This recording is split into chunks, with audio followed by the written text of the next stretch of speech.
नमस्ते बच्चों। आज 14 तारीख की मैथ्स की वर्कशीट नंबर 31 में हम जो है रिलेशनशिप बिटवीन टी रेशोज सीखेंगे। जैसा कि आप सब जानते हैं, पिछली कक्षा में हमने जो है ट्रिग्नोमेट्रिक के रेशोज़ के बारे में बात करी थी और हमने देखा था कि किसी भी राइट एंगल ट्रायंगल में यानी कि समकोण त्रिभुज में यदि हम किसी एक न्यून कोण के बारे में बात करें, जैसे इसको हम थीटा बोल रहे हैं थोड़ी देर के लिए, तो जिस भुजा पर 90 और थीटा दोनों बनते हैं वो हमारा बेस होता है। थीटा के सामने जो है परपेंडिकुलर होता है, उसे हम पी से लिखते हैं, और 90 के सामने जो साइड होती है वो हाइपोटेनस होता है, उसे एच से लिखते हैं। और इसी थीटा, पी, बी और एच यानी परपेंडिकुलर, बेस और हाइपोटेनस, जिसे हिंदी में लंब, आधार और कर्ण कहते हैं, इसके आधार पे हमने 6 ट्रिग्नोमेट्रिक रेशियोज़ के बारे में बात करी थी। चलिए पहले वो ट्रिग्नोमेट्रिक रेशियोज़ लिख लेते हैं, फिर उनके बारे में आगे समझते हैं। तो जैसा कि आप सभी जानते हैं, हमारे पास कुल 6 ट्रिग्नोमेट्रिक रेशियोज़ होते हैं, और जो सबसे पहला रेशो होता है, अनुपात होता है साइन थीटा, वो बराबर होता है पी बटा एच के, यानी कि लंब बटे में कर्ण के। कॉस थीटा बी बटे एच होता है, यानी आधार बटे कर्ण के। Tan theta p upon b होता है, यानी कि लंब बटे आधार। कॉसेक जो है वो एच अपॉन पी होता है, यानी कि कर्ण बटे में लंब। और सेक थीटा जो है वो कर्ण बटे में आधार होता है, यानी कि एच बटा बी होता है। और cot theta base upon perpendicular होता है, यानी कि आधार बटे में लंब होता है। तो ये 6 ट्रिग्नोमेट्रिक रेशियोज़ के बारे में हमने बात करी थी। यदि हम इन सारे ट्रिग्नोमेट्रिक रेशियोज़ को ध्यान से देखें, ध्यान से ऑब्जर्व करें, तो आप देखते हैं कि जो साइन थीटा है वो पी बटा एच है, और जो कॉसेक थीटा है, साइन थीटा पी बटे एच है, तो जो कॉसेक थीटा है वो एच बटा पी है। यानी ये दोनों एक दूसरे के उल्टे हैं, रेसिप्रोकल्स कहते हैं इसको, ये एक दूसरे के रेसिप्रोकल है। इसी प्रकार यदि आप कॉस थीटा को देखते हैं तो वो बी अपॉन एच आता है, और सेक थीटा जो होता है वो एच अपॉन बी आता है। तो ये भी एक दूसरे के उल्टे हुए, रेसिप्रोकल्स हुए। और ऐसे ही जो टेन थीटा है वो पी अपॉन बी होता है, और कॉट थीटा जो है वो बी अपॉन पी होता है, यानी वो इसका उल्टा होता है। तो ये एक दूसरे के रेसिप्रोकल्स होते हैं।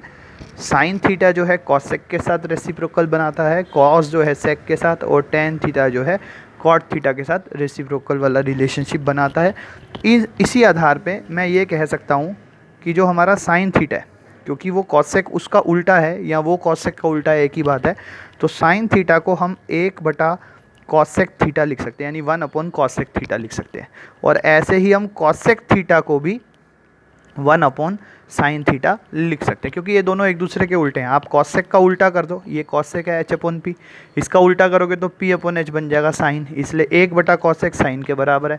और अगर आप साइन का उल्टा कर दो, 1 बटा साइन, पी बटे एच का उल्टा कर दो एच बटा पी, तो ये दोनों एक दूसरे के उल्टे हैं ना, तो दोनों रिलेशन वेरीफाई होते हैं। ऐसे ही कॉस थीटा को हम जो है 1 बटा सेक थीटा लिख सकते हैं, और सेक थीटा को जो है हम 1 बटा कॉस थीटा लिख सकते हैं। और बचा क्या हमारे पास, टेन थीटा। तो टेन को भी ऐसे ही लिखा जा सकता है, टेन थीटा जो है वो बराबर है 1 बटे कॉट थीटा के, और कॉट थीटा जो है वो बराबर है 1 बटे टेन थीटा के।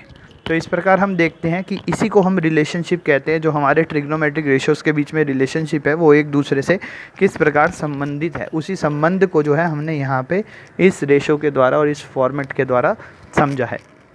अब यहाँ पे ना एक और बात करते हैं, चलिए देखते हैं क्या होता है। हम ना क्या कर रहे हैं, अपनी मर्जी से ऐसे ही फ़िलहाल साइन थीटा को कॉस थीटा से भाग करते हैं।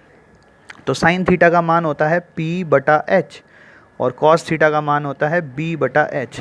जब आप इसे हल करेंगे तो ऊपर वाला पी बटा एच ऐसे ही, नीचे वाला बी बटा एच जो है सामने ऊपर जाके गुना में हो जाएगा, लेकिन उल्टा हो जाएगा, और ये एच से एच कट गया, और हमारे पास क्या बच गया पी बटा बी। और आप अगर ध्यान दें यहाँ पे इन ट्रिग्नोमेट्रिक रेशियोज़ में, तो पी बटा बी किसकी वैल्यू होती है, जी हाँ सही बात है, पी बटा बी जो है टेन थीटा की वैल्यू होती है।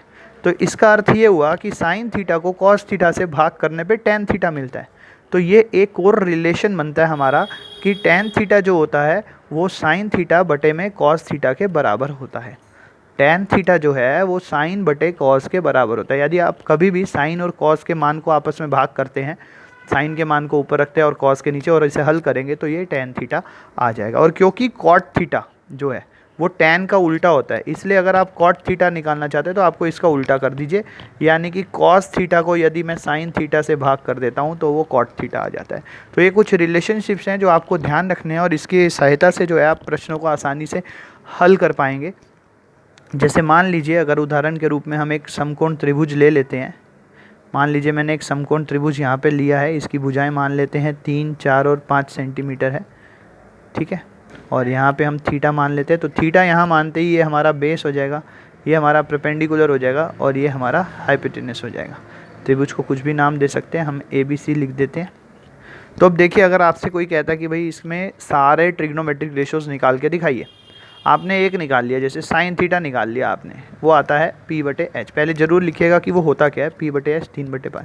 अब आपसे कोई कह रहा है कॉसेक थीटा निकालो, तो आप क्या करेंगे, 1/साइन थीटा लिख के और साइन थीटा का मान यहाँ रख दीजिए, तो 5/3। तो ये कॉसेक आ गया। तो आप ऐसे भी निकाल सकते हैं और आप चाहें तो सीधा सीधा भी निकाल सकते हैं।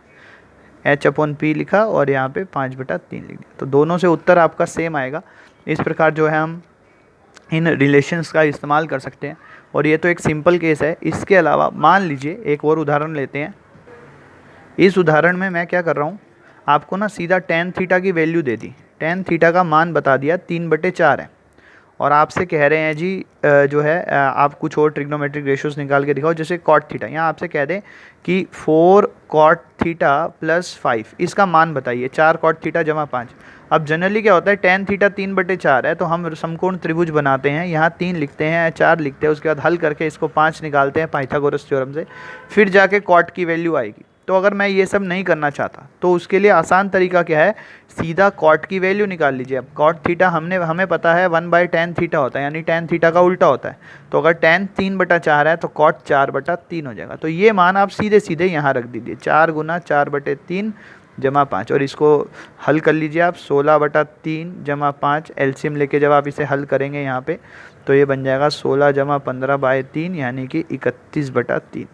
तो इसमें क्या हुआ, हमें पाइथागोरस थ्योरम लगा के तीसरी भुजा ज्ञात करने की आवश्यकता नहीं पड़ी, क्योंकि tan और cot सीधे सीधे रिलेटेड होते हैं, तो उसी के आधार पे इसको हमने हल कर दिया।